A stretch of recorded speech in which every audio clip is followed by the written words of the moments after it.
다 같이 한번 고백을 하십시다. 오늘 나는 예수님 때문에 행복합니다. 기쁩니다. 평안합니다. 옆에 계신 분들에게 당신에게 좋은 일이 일어날 거예요.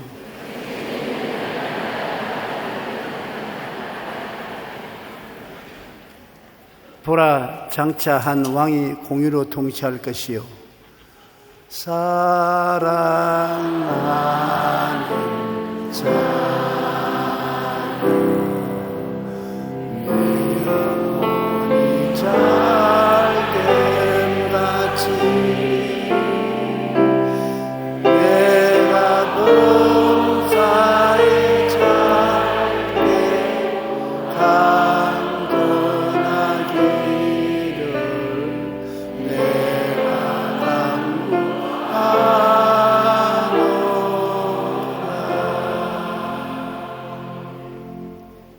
첫 인류의 조상 아담은 하나님을 반역하고 저주를 받았습니다.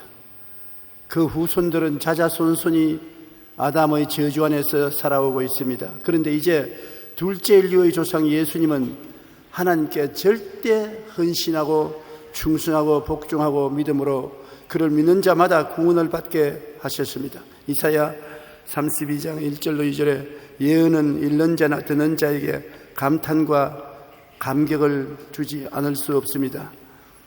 며칠 전 토네이도가 미국 오클라호마주 무엇시시를 강타했는데 최고 풍속이 320km로 미국 기상청이 규정한 초특급 토네이도에 준하고 큰 폭풍우였습니다. 사람이 인형처럼 공중에 날아가 버려요. 바람에 불려서 140여 명 이상의 사상자가 발생하고 학교가 무너지고 주택가 전체가 초토화되어 평화롭던 도시가 순식간에 폐허로 변했습니다. 토네이도가 잇따르자 미국 각 주에서는 자신의 집에 폭풍우 피난처를 짓는 사람들이 늘어났다고 합니다. 폭풍 피난처를 시멘트나 철강으로 만든 공간인데 시속 160km의 바람에 무너지지 않는다고 하는 것입니다. 실제로 토네이도가 불어닥쳤을 때 폭풍을 피난처에 들어갔던 사람들은 생명을 잃지 않았다고 합니다.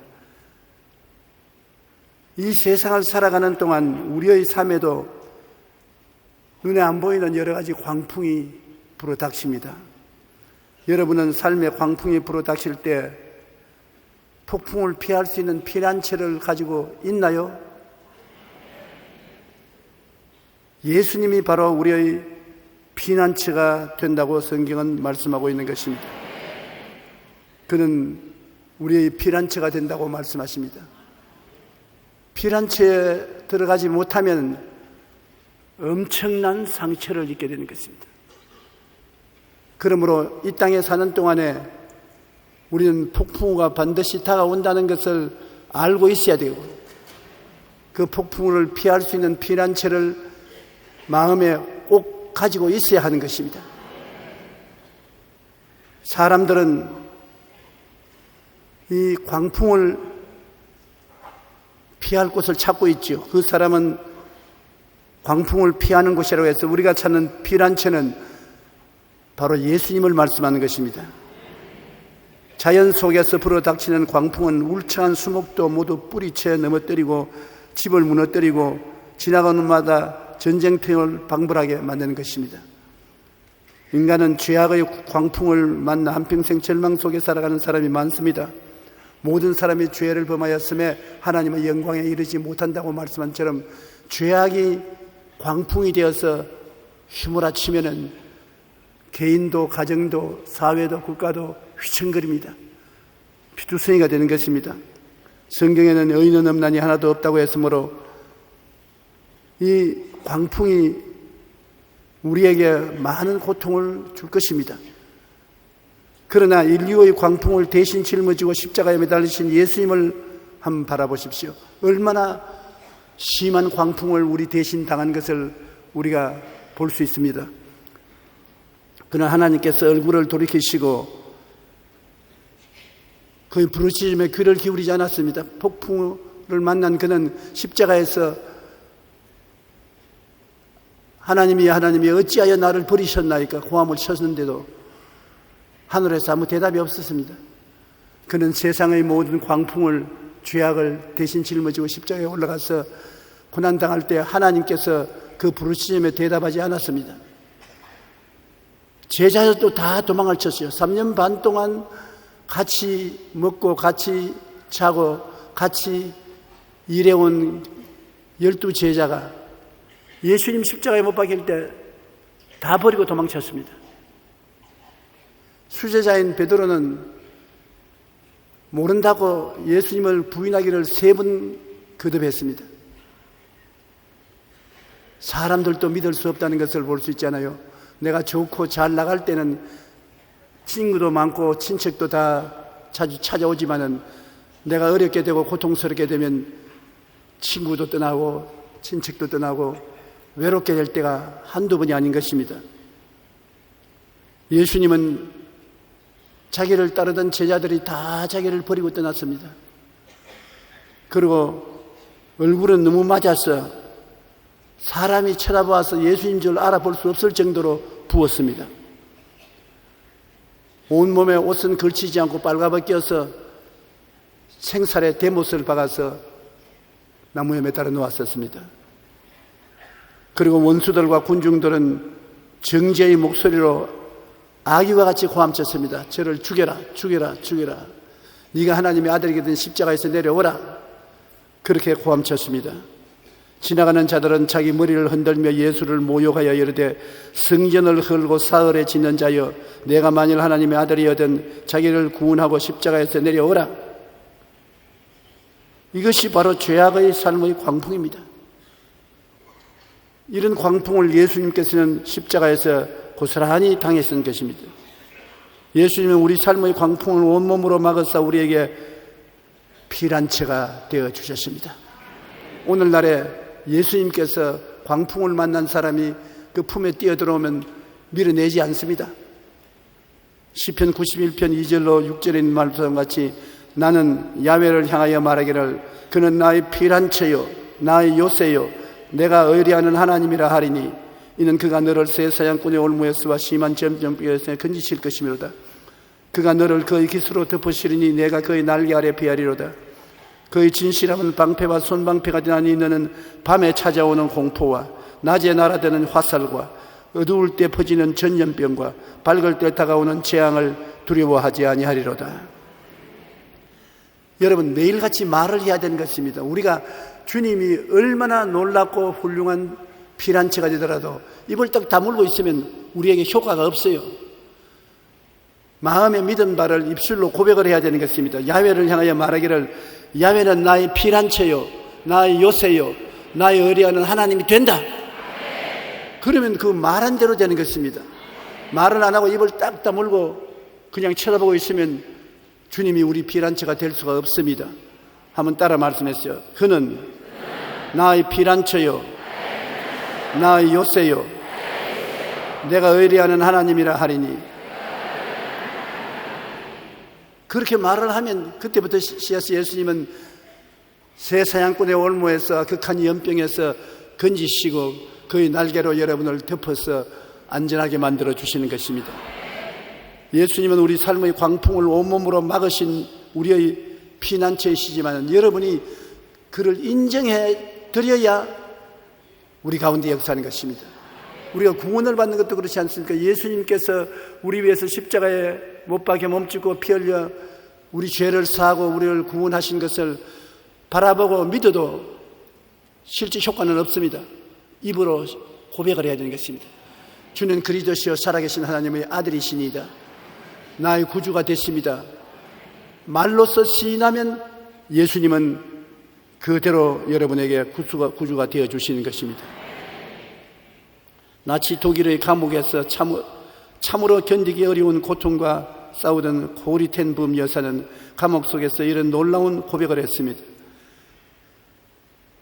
히틀러는 600만 유대인들을 죽였지 않습니까?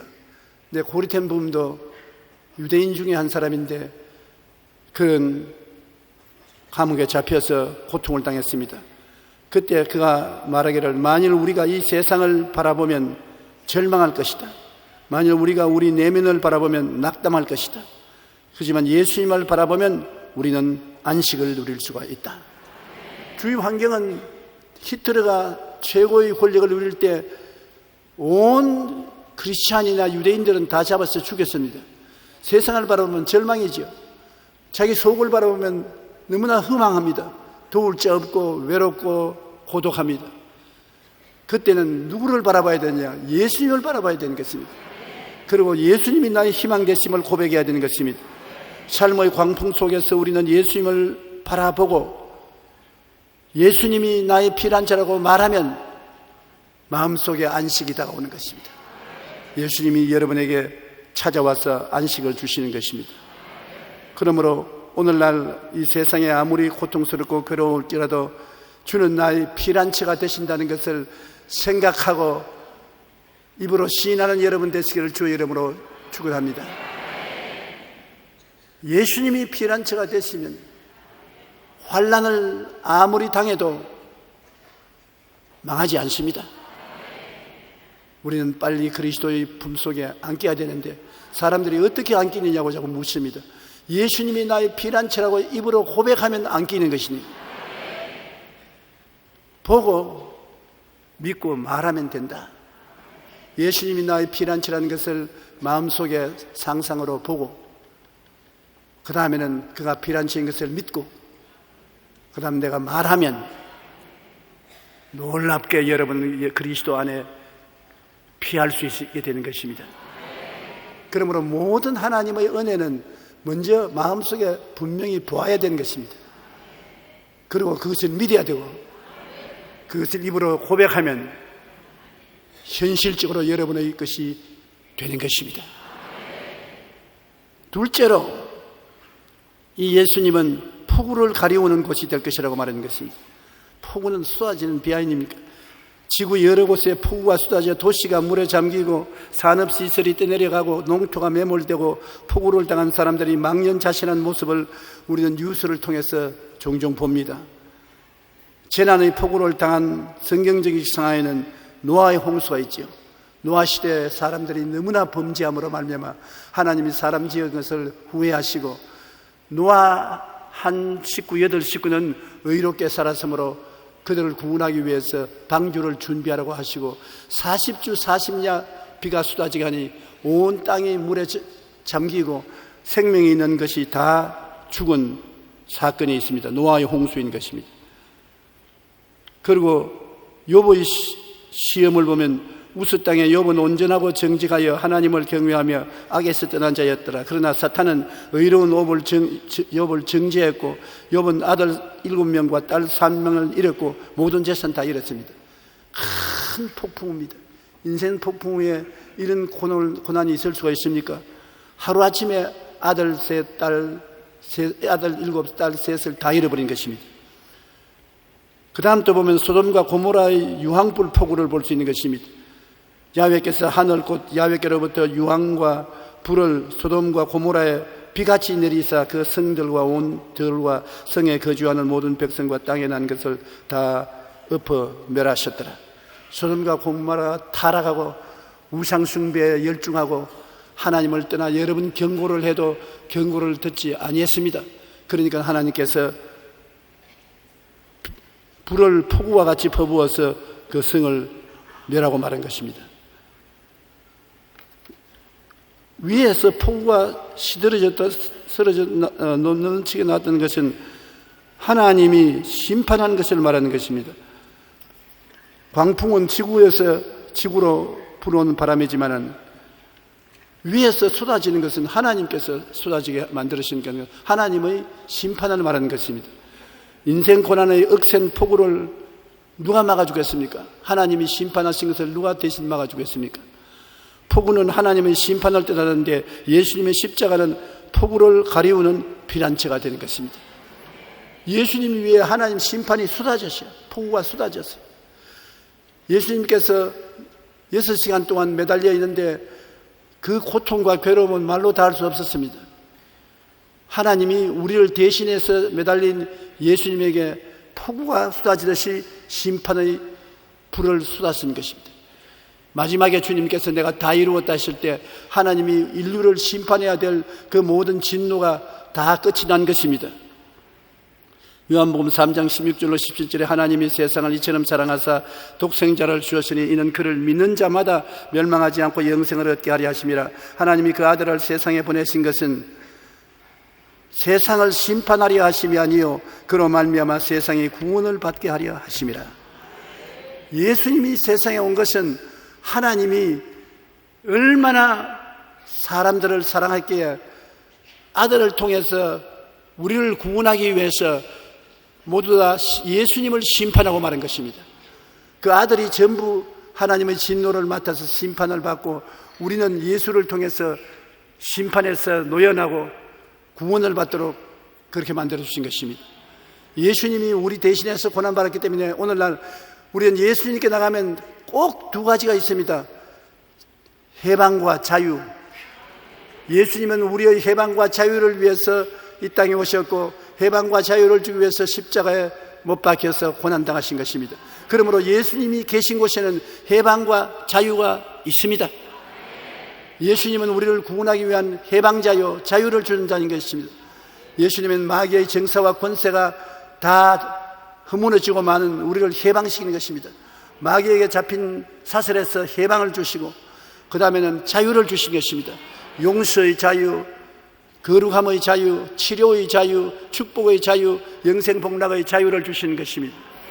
예수 그리스도의 이름을 부르는데 해방이 없고 자유가 없으면 아무것도 아닌 것입니다. 오늘 우리 예수 이름을 부르고 이 자리에 모였기 때문에 여러분은 마귀가 갖다 준 묶음에서 해방을 얻습니다. 무엇에서 여러분 묶음을 받고 있는 것입니까? 죄에서, 저주에서, 가난에서, 낭패와 실망에서, 미움과 고통에서 반드시 해방되어야 되는 것입니다. 예수님은 그걸 해방시키기 위해서 오셨기 때문에, 그리고 자유를 가져야 되는 것입니다. 영혼이 잘됨 같이 범사에 잘되며 강건한 축복을 받아 자유를 갖고 살아야 되는 것입니다. 그렇지 않고 속박되어 있으면 하나님의 뜻이 아닌 것입니다. 예수님이 종교가 아니고 철학이 아니고 학문이 아닌 것은 우리 삶 속에 들어와서 삶을 해방시키고 자유롭게 하기 위해서 오신 것입니다. 그러므로 우리는 가만히 설교를 듣고 있는 것 같지만 주님은 이 시간에 여러분을 살피고 여러분에게 은혜를 주시려고 기다리고 계신 것입니다. 세 번째, 예수님은 마른 땅에 냇물 같은 이라고 말했었습니다. 물이 없는 마른 땅에는 생명이 존재하지 않습니다. 가뭄이 다가와서 논이 바짝 마르고 밭이 바짝 마를 때 그 농부들의 가슴이 타는 것 듯한 상황이 되는 것을 우리는 어릴 때 종종 보았었습니다. 그때는 수리시설이 잘 안 되어서 가뭄을 많이 타고 홍수도 많이 타요. 자연의 회방을 많이 당했었습니다. 제일 무서운 것이 가뭄입니다. 한참 비가 와야 될 곳에 비가 안 와서 땅이 쩍쩍 갈라지고 식물이 다 타지고 갈 때 농부들이 시냇물을 담아서 짊어지고 와서 아무리 부어도 소용이 없어요. 마른 땅에 냇물이 흐르면 그 땅은 비옥한 토지가 되고 마는 것입니다.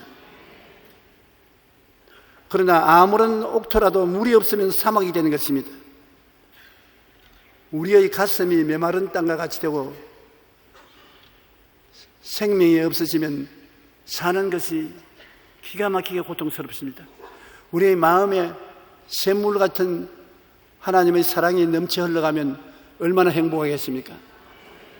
그런 것이 없으면 아무 소용이 없어요. 왜 우리 교회에 와서 예배드리고 하나님을 찬양드립니까?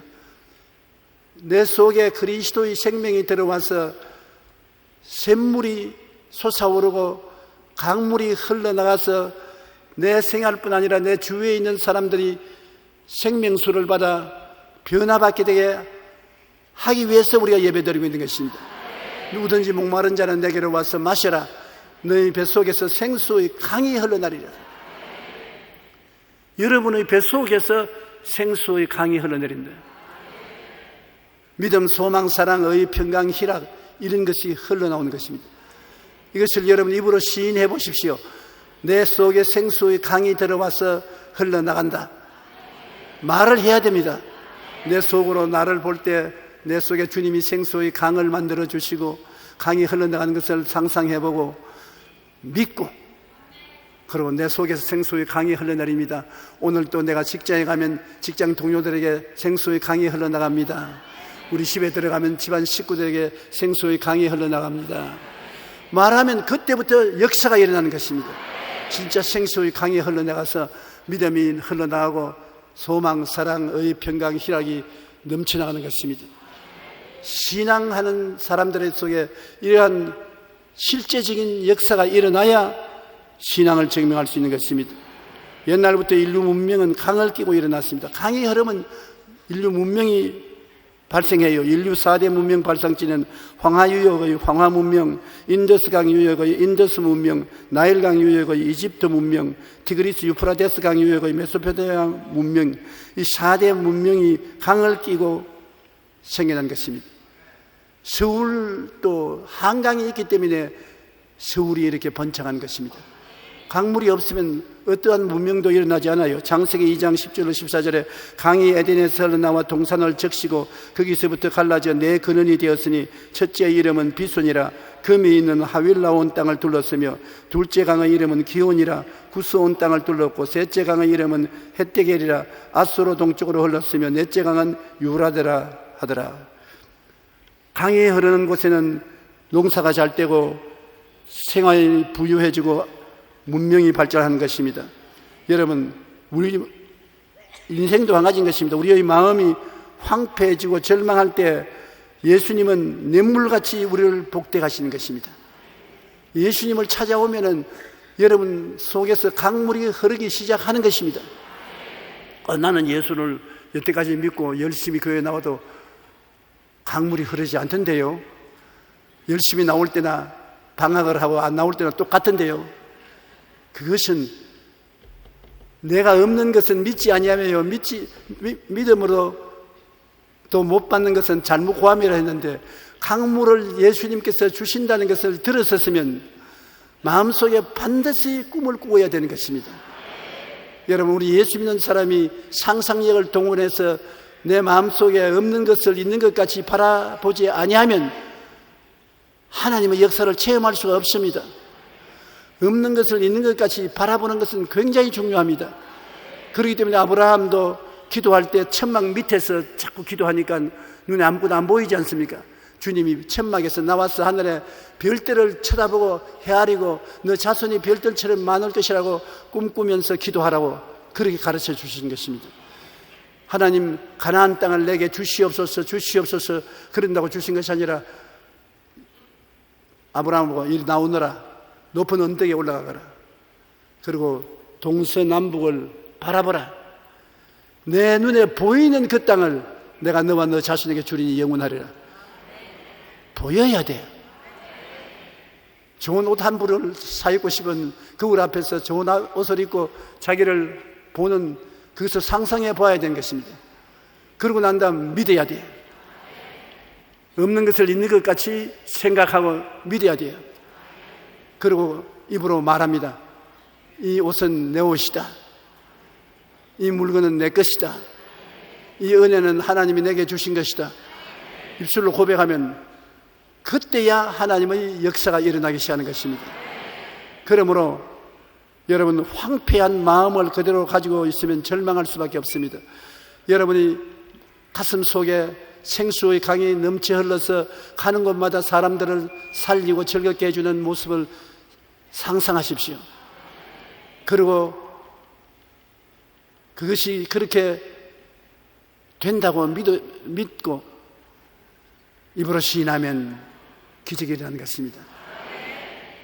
몇 년 전인가 아주 멋쟁이 초노의 자매님이 내 사무실에 찾아왔었어요. 할머니 같기도 하고 아직 젊은 여성 같기도 하고 그쯤 많이 늙지는 않은 자매님인데 얼굴이 말이 아니에요. 왜 그랬습니까? 그러니까 암이 있어가지고서 암이 아주 온몸에 퍼졌는데 이제 병원에서는 희망이 없다 하는데 자기가 소문을 듣기는 조영기 목사에 가면 암도 고친다 하더라. 그래서 왔으니까 좀 살려달라고 그랬어요. 조영기 목사가 고치는 것이 아니라 하나님의 아들 예수님이 당신의 암을 고치는 것입니다. 2000년 전에 예수님이 십자가에 못 박여 몸짓고 피 흘려 당신의 죄를 담당하고 병을 청산했으므로 법적으로 말하면 2000년 전에 이미 암이 나았었습니다. 한참 됐더니만 나 그 복잡해서 나는 그런 거 몰라요. 어떻게 그 복잡해서 다 알아요? 그냥 나에게 안수해서 고쳐주십시오.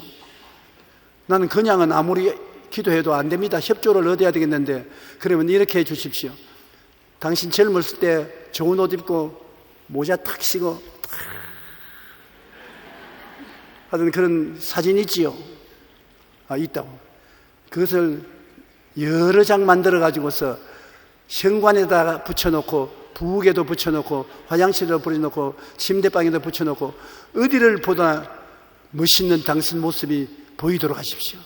동서남북을 바라보라고 하나님께서 말씀하셨으므로 동서남북에 다 붙이나. 동서남북에 볼 때마다 야 멋있다, 젊은 청춘이었구나, 그렇게 상상하고 나중에는 그것을 믿으십시오. 나 저렇게 될 수 있다, 도로 회복될 수 있다, 나는 건강하다, 튼튼하다, 씩씩하다, 괜찮다, 그렇게 말을 하십시오. 말을 하면은 그림이 더 뚜렷해지고 믿음이 확실해지고 하나님이 역사하는 것입니다. 그러고 난 다음 제가 축복하고 기도하고 보냈는데 얼마 있지 않냐여 아주 만면의 희색을 가지고 내게 왔어요. 어떻게 됐습니까?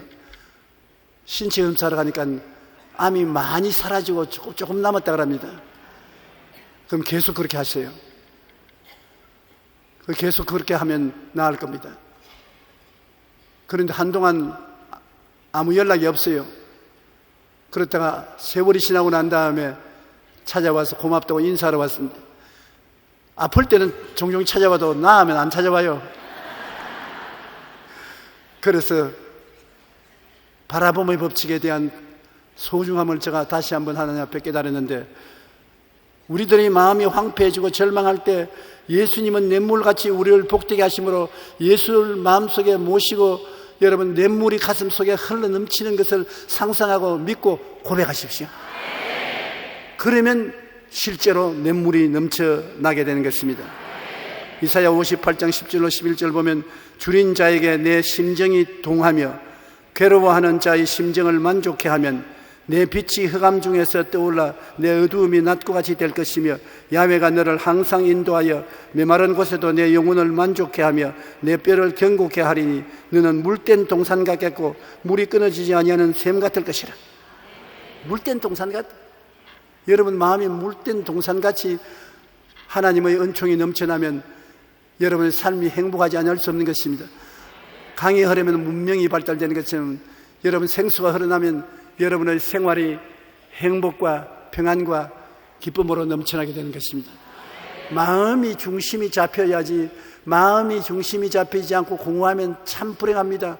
마음이 텅 비어 있어 중심이 잡히지 못하고 늘 불행하고 슬프고 부정적인 바람이 불어오면 누가 감당합니까? 돈이나 지위나 명예나 권세가 그 마음을 만족하게 할 수 없는 것입니다. 마음 중심이 꽉 잡히고 여러분께서 여러분 마음을 다스리고 환경을 다스리는 키를 가지고 있으면 비로소 행복할 수 있는 것입니다. 여러분 마음 중심은 예수 그리스도 십자가에다가 잡아야 되는 것입니다. 다른 데 중심을 잡았으면 다 흔들리고 말아요. 십자가에 달려있으니 예수님은 하늘이 변하고 땅이 변해도 변하지 않습니다. 흔들리지 않습니다. 예수 그리스도 십자가가 내 삶의 중심이 되어야 되는 것입니다.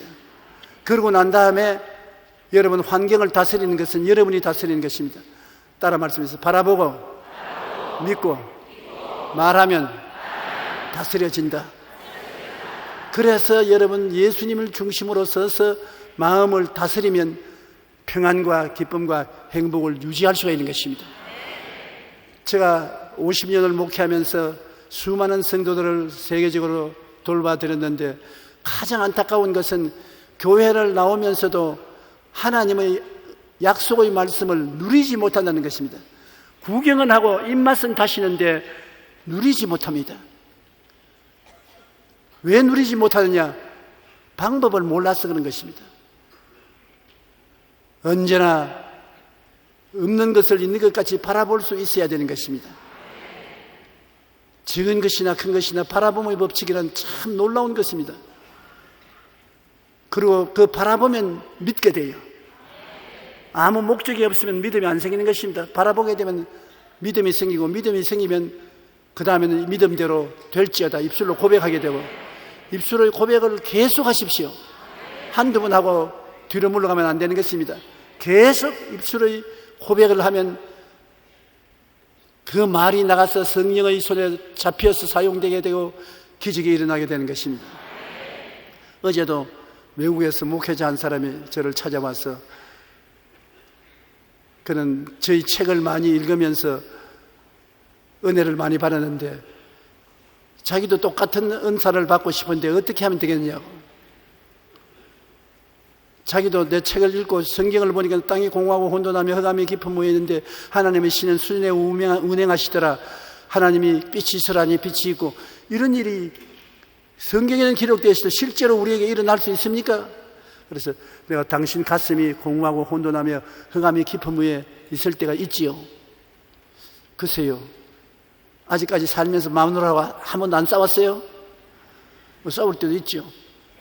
그러면 마음이 괴롭죠. 괴롭죠. 그 어떻게 괴로운 것을 편안하게 합니까?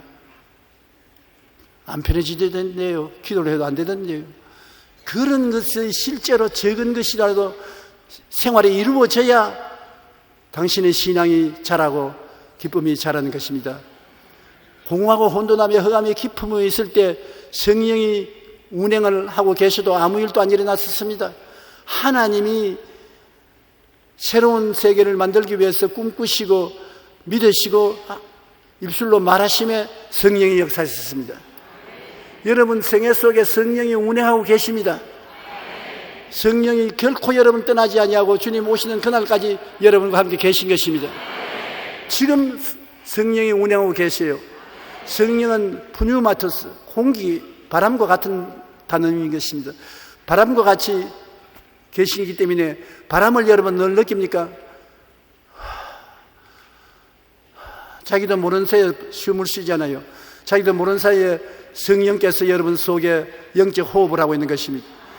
거기에 성령은 보고 믿고 말하면 그 길을 통해 나가시는 것입니다. 그러면 하나님의 역사가 일어나게 되는 것입니다. 여러분이 이렇게 다른 사람을 가르쳐 주라는 것입니다. 여기에 내 심정이 동하며 괴로워하는 자의 심정을 만족해 하라는 것입니다. 여러분 많은 주위에 있는 사람들에게 가르쳐 주라는 것입니다. 가르쳐 주면 그 공로로 하나님께서 여러분에게 더 많은 축복을 주시겠다고 말씀하고 계시는 것입니다.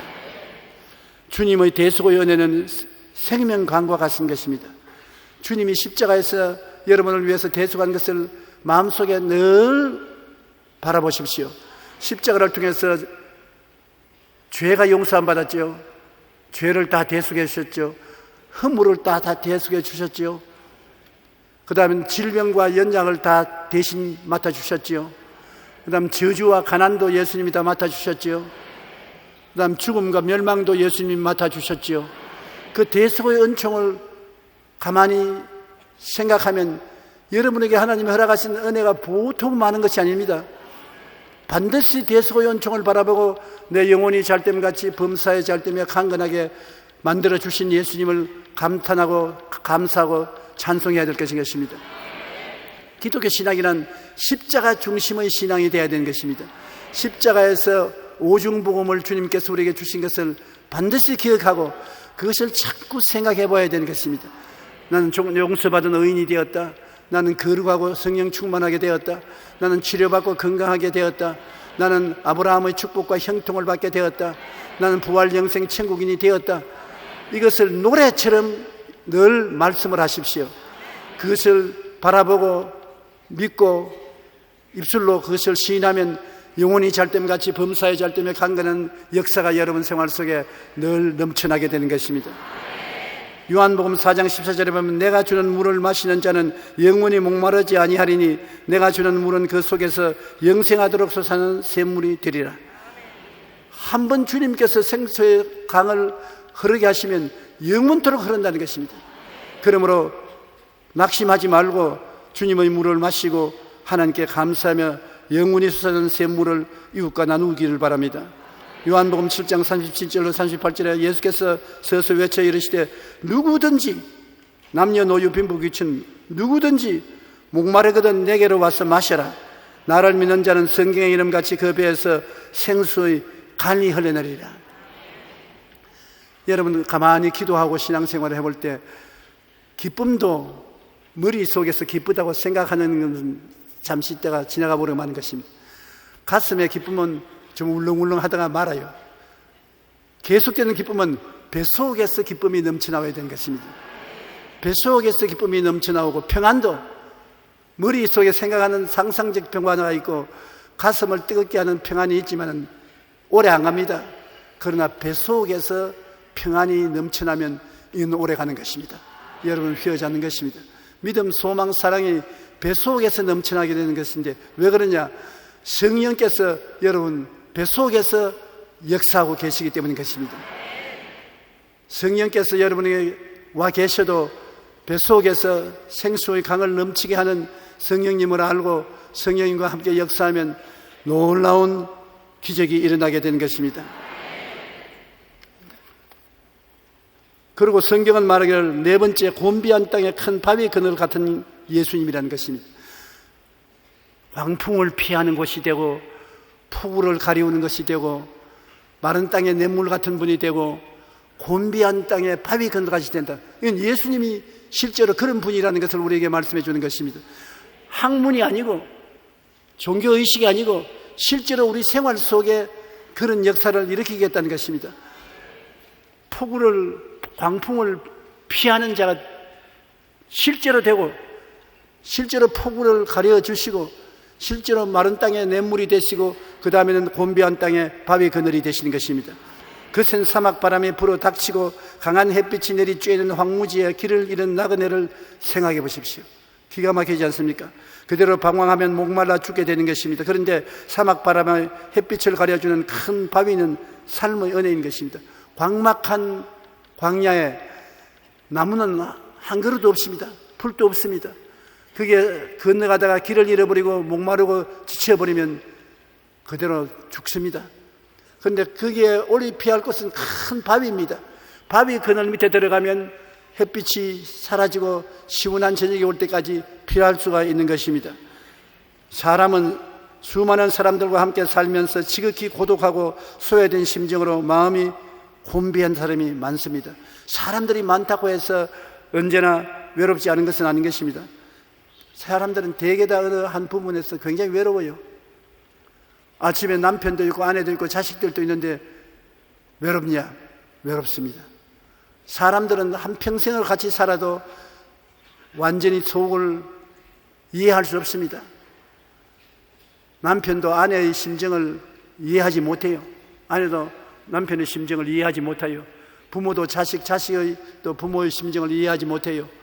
그래서 마음에 굉장히 외로울 때가 있는 것입니다. 이 외로움은 다른 것으로 피할 수가 없어요. 바위 되시는 예수님 밑으로 기도하고 들어가야 이 외로움에서 벗어날 수 있는 것입니다. 삶이 지치고 고달파 살아갈 의욕이 사라질 때 그때 예수님은 큰 바위 그늘이 되어 주셔서 생명을 솟생케 해 주시는 것입니다. 이 세상에 살면서 삶이 지치고 고달프고 살아갈 의욕이 사라질 때가 가끔 있습니다.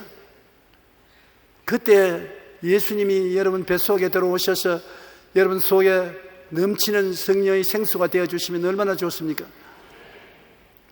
여러분의 상상력을 동원해서 예수님께서 여러분에게 큰 바위가 된 것을 생각해 보십시오. 온 천지에 바람이 불고 해가 비치는데 그 바위가 여러분을 가리어 주는 것을 상상해 보고 예수님이 그 바위인 것을 믿고 예수님이 난 바위가 되십니다. 예수님 당신 품에 나는 피란치를 가집니다. 당신은 나의 바위입니다. 얼마 말 안 하면 시원하고 상쾌함이 여러분 마음속에 채워지는 것입니다. 시편 36편 7절로 9절에 하나님이여 주의 인자하심이 어찌 그리 보배로우신지요 사람들이 주의 날개 그늘 아래 피하리이다. 그들이 주의 집에 있는 살찐 것으로 풍족할 것이라. 주께서 주의 복락의 강물을 마시게 하시리이다. 진실로 생명의 원천이 주께 있사오니 주의 빛 안에 우리가 빛을 보리이다. 생명의 원천이 주께 있고 빛이 예수님께 있고 풍요함이 예수님께 있는 것입니다. 우리가 예수 한 분 잘 모시면 예수님께서 우리의 피난처가 되시고 요새가 되시고 의지하는 하나님이 되시고 건져주시고 축복해 주시고 도와주시고 그리스도 안에 모든 것이 다 있습니다. 예수님이 여러분 24시간 구주가 되신다는 것을 마음속에 항상 상상하십시오. 여러분은 외롭게 혼자 있다고 생각하면 안 되는 것입니다.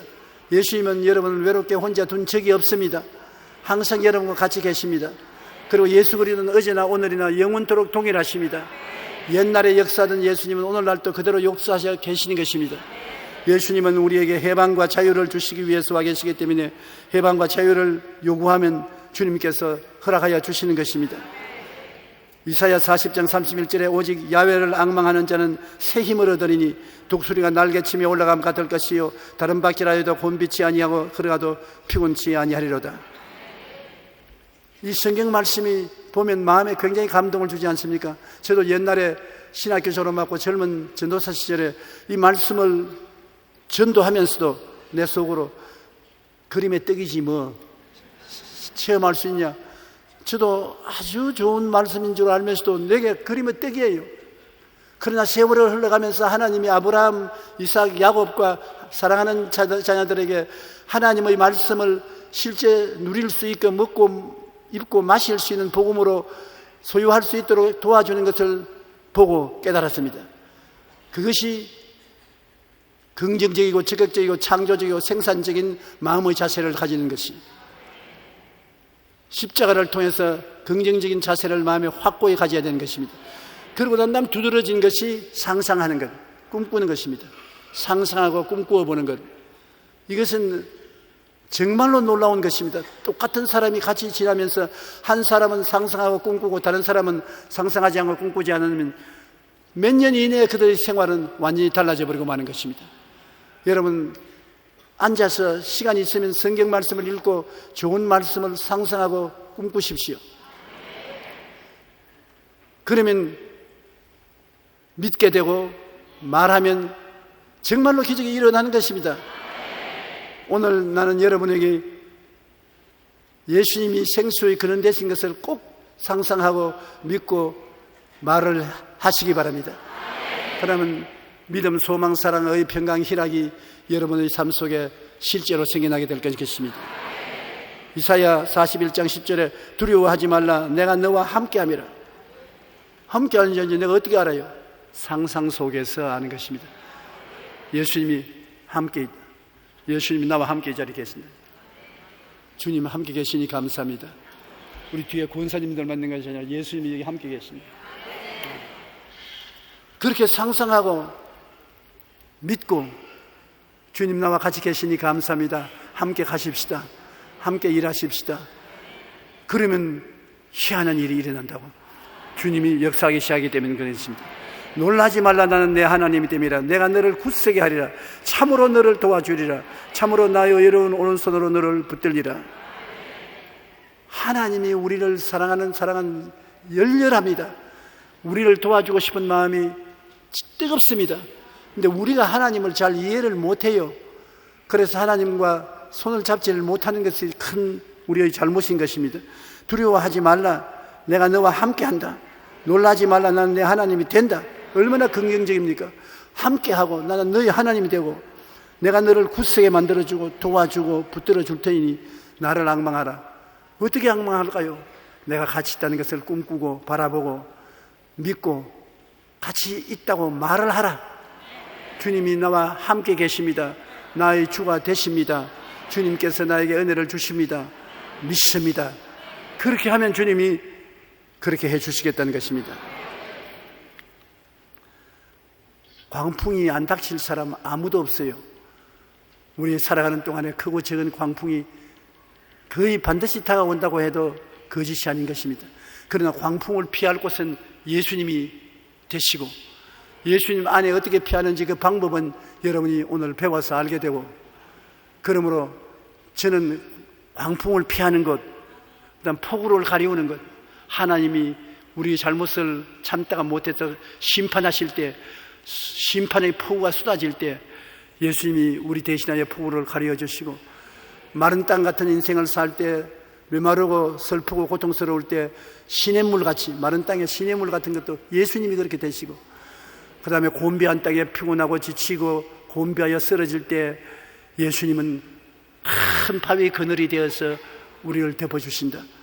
그러므로 예수님은 종교가 아니지 않습니까? 철학도 아니지 않습니까? 학문도 아니지 않습니까? 내 삶을 영혼이 잘됨같이 범사에 잘됨에 강건하게 하고 더 풍요하게 살 수 있는 놀라운 은혜의 주님이 되시는 것입니다.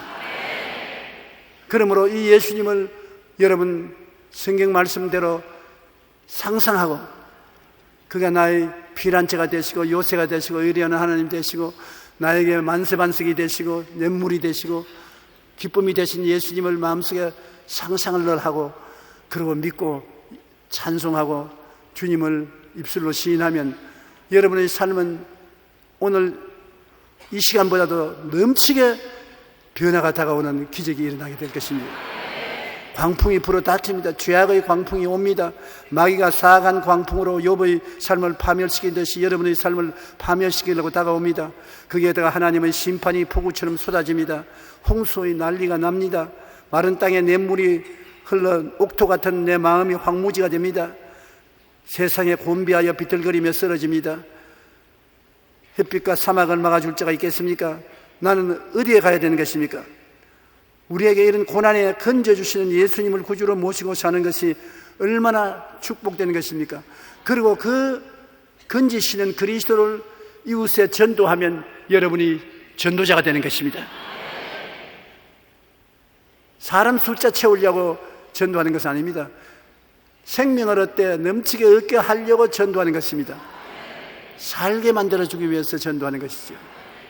여러분이 노력해서 한두 사람 건져내고 그들에게 희망과 꿈을 심어주면 얼마나 보람차게 인생을 살아가는지 몰라요.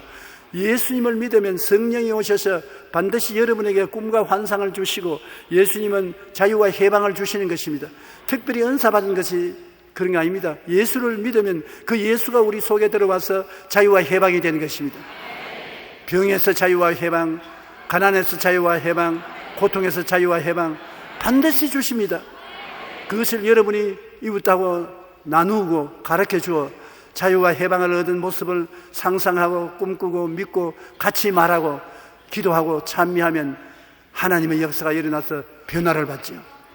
그 사람이 변화받으면 여러분이 더 축복을 받고 더 전도하게 되고, 그래서 전도라는 것은 이론으로 하는 것이 아니라 실제 생활의 변화를 가지고 전도를 하는 것입니다.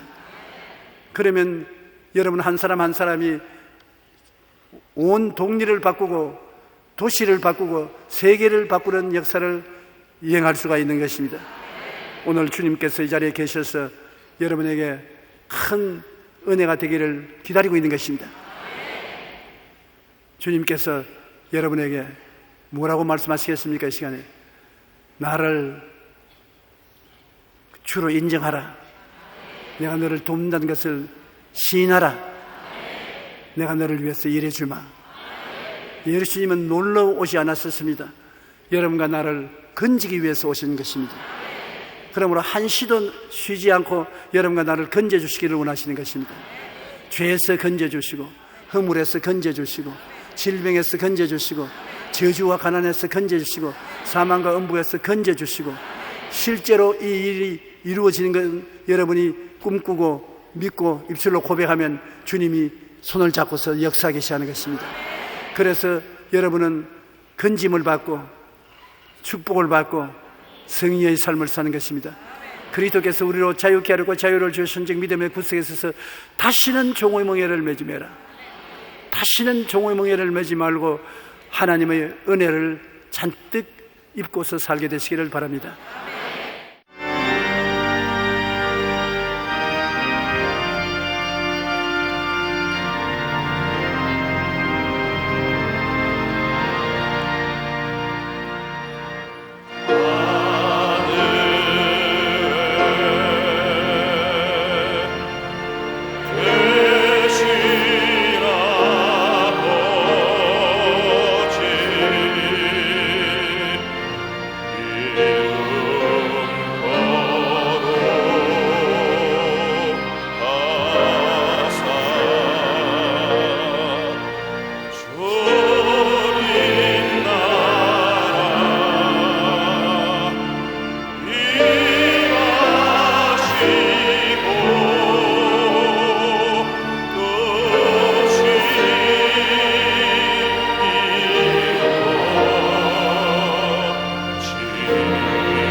지금은 우리 주 예수 그리스도의 무한하신 은혜와 아버지 하나님의 영원하신 사랑과 보혜사 성령님 함께 계시고 내주하시고 충만하시고 인도하심이 성회에 출석한 성도 개인 가정 생활 자녀 위에 넘치도록 함께 할지어다.